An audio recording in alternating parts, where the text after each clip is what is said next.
Ako, curious talaga ako sa lasa nito eh. Maasim pala. Yung buto niya maasim. Pero kung yung balat lang, yun, lasa siyang pipino. Kamatis. Grabe. Ang mura ng kamatis ngayon, no?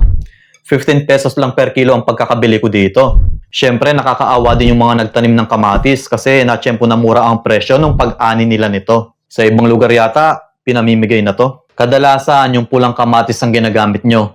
Pero ako, yung hilaw muna ang lulutuin ko. Gagawa tayo ng snacks na kakaiba, pero panalo ang lasa. At yung kamatis, mayaman ito sa vitamin C, vitamin K, calcium, folate, potassium, at lycopene.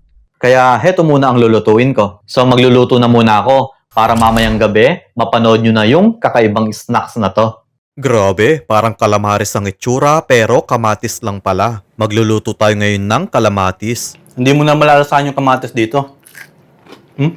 Lutong. So, hilaw ang gagamitin natin dito. Ako, curious talaga ako sa lasa nito eh. Maasim pala.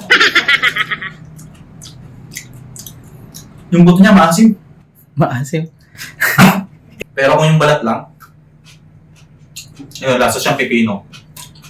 Tanggalin natin yung pinakabuto nito.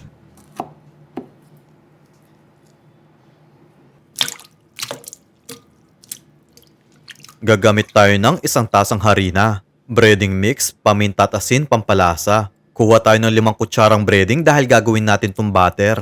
Then 1 pirasong itlog bilang binder. Nagbuhos lang ako ng tubig dito. Next, ilubog natin yung kamatis sa butter. Tapos balutan natin to ng breading.